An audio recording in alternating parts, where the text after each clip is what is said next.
ఇక్కడికి వచ్చినప్పుడు ఈ రోజే ఒక వార్త వచ్చినది కూడా మీరు గుర్తుపెట్టుకోవాలి. సుప్రీం కోర్టు ఏదైతే ఉందో షెడ్యూల్ కులాల కోసం ఏబిసిడి కేటగరైజేషన్ సబబని ఒక నిర్ణయం చేశారు. నేను ఎప్పుడు మీరు ఒక విషయం గుర్తుపెట్టుకోవాలి. ఈ రోజు నేను చెప్పడం కాదు, సామాజిక న్యాయం తెలుగుదేశం పార్టీ సిద్ధాంతం. ఒకరిని కాదు, అందరికీ న్యాయం జరగాలి. అందుకే 96, 97లో రామచంద్రరావు కమిషన్ వేసి ఆర్థిక పరిస్థితులను అధ్యయనం చేసిన తర్వాత ఏబిసిడి కేటగరైజేషన్ నేనే తీసుకొచ్చా. తర్వాత అది డిఫరెంట్ కోర్ట్స్లో ఛాలెంజ్ అయ్యి ఇప్పటి వరకు అనేక విధాలుగా ముందుకు పోయి ఈరోజు దాన్ని 7 జడ్జెస్ బెంచి ధృవీకరించారు, దాన్ని కూడా ఆమోదించారు.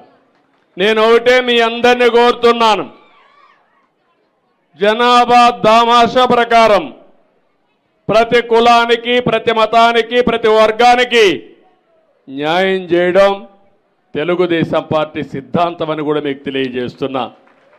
అందుకే మొన్న ఎన్నికల్లో మీరు చూశారు, నేను ఇచ్చినప్పుడు సీట్లు కూడా ఇక్కడ శబరిని ఇక్కడ ఎంపీగా ఇస్తే పక్కన ఎంపీగా నాగరాజు ఒక కురబ కమ్యూనిటీకి సంబంధించిన వ్యక్తిని ఇచ్చాం. పక్కన అదే మార్గ అనంతపూర్లో ఒక బోయ వాల్మీకి కమ్యూనిటీకి ఎంపీ ఇచ్చాం. ఎక్కడికక్కడ అదే మారిగా నంద్యాల్లో ఫరూక్ గారికి ఆ రోజు ఎమ్మెల్యేగా ఇచ్చాం, ఇప్పుడు మంత్రిగా చేశాం.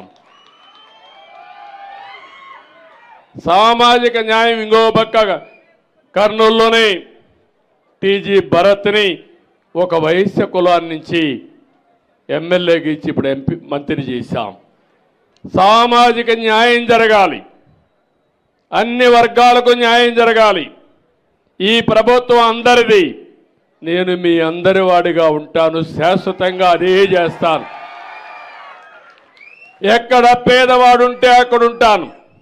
సామాజిక న్యాయం తెలుగుదేశం పార్టీ సిద్ధాంతం. ఒకరిని కాదు, అందరికీ న్యాయం జరగాలి. అందుకే 96, 97లో రామచంద్రరావు కమిషన్ వేసి ఆర్థిక పరిస్థితులను అధ్యయనం చేసిన తర్వాత ఏబిసిడి కేటగరైజేషన్ నేనే తీసుకొచ్చా. తర్వాత అది డిఫరెంట్ కోర్ట్స్లో ఛాలెంజ్ అయ్యి ఇప్పటి వరకు అనేక విధాలుగా ముందుకు పోయి ఈరోజు దాన్ని 7 జడ్జెస్ బెంచి ధృవీకరించారు, దాన్ని కూడా ఆమోదించారు.